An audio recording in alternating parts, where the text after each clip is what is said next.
Hi, happy you're here. Get comfy and let's get started. Sit at My Grave, Season 2, Chapter 2. As time passed while he helped his mom, Ardyn's mind drifted to Gala, having brought up his name for a quick lie. He thought back to their phone conversation before he went to the graveyard. He frowned as he remembered what he'd said to him. Most of what came out of his mouth and the actions he did seemed very extreme to him now. He was in turmoil, hurting, and admittedly scared. But Gala wouldn't blame him for that. He would understand. He always did. Ever since then, he hadn't truthfully had a good talk with Gala. He would love to tell him what happened, unsure if it was because he wanted to prove himself right after having been wrong and confused about so many things lately, or if it was because he wanted that companionship throughout this process. But either way, this was his burden to bear, and besides, after what happened to Reed, he couldn't imagine trying to get anyone else involved in these things. At least not while it was so fresh. It was too risky. Ardyn and Renly spent most of the day packing together. It was long, mentally and physically, with just the two of them. The fact that Ardyn surprisingly stayed the entire time and tried not to criticize made Renly's heart happy. The movers came and took boxes into their truck with the help of the mother and son, preparing to ship the stuff over to Verna's place. Well, it's a start, Renly said, looking around the mostly vacant room once they were alone again. Do you want to head over to Grandma's house tonight? Or do you want to sleep here? Renly asked with a yawn.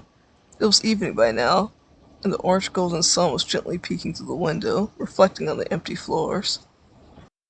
I think I'll see if Gala wants to grab something to eat, then I'll head over to Grandma's, Ardyn told her. Alright, sweetie. Call me if you need me, okay?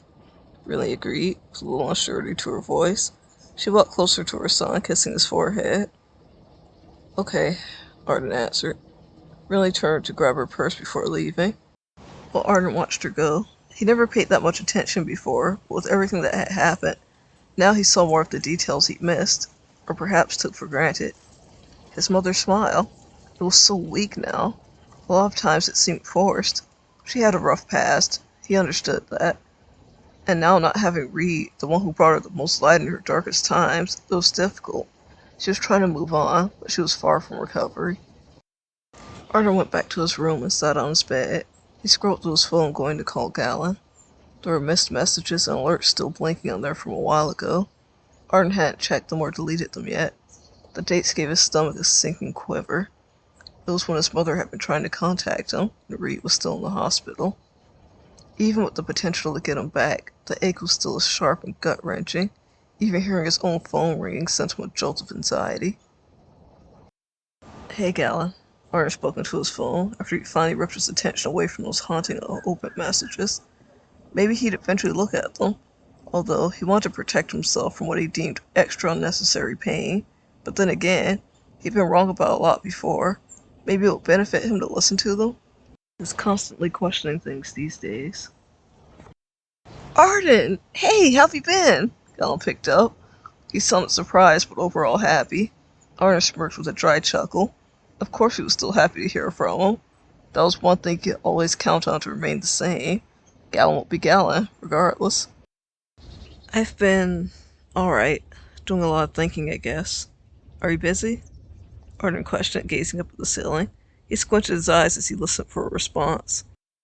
He knew he had a job to do, but until he brought him back, Ardyn's mind was still trapped in a puzzling, grieving state.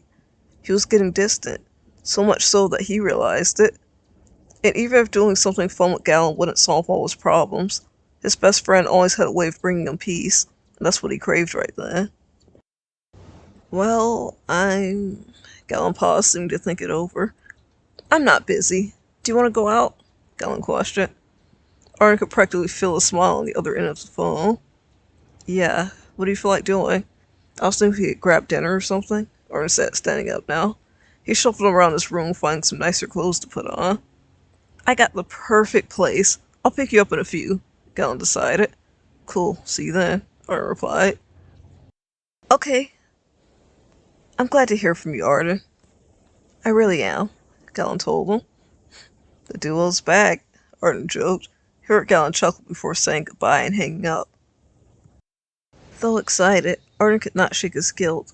especially knowing he'd be able to go hang out with his friend, while Skip the Convo, his brother's band and friend group, wasn't able to enjoy things like this with him anymore. But as far as he knew, he was still getting prepared to hold up his part of the deal with Josiah and fix things. He at least found comfort in that. It wasn't a bad thing trying to get a little enjoyment out of life and actually be there for a friend, was it? Ardyn wasn't sure, but besides the constant overanalyzing, he was at his core just happy to be doing something that felt normal. He didn't miss Gallon after all. Soon after Ardyn got ready, he heard a honk letting him know Gallon had got there, so with a deep breath, he prepared to go out and try to actually have a good time.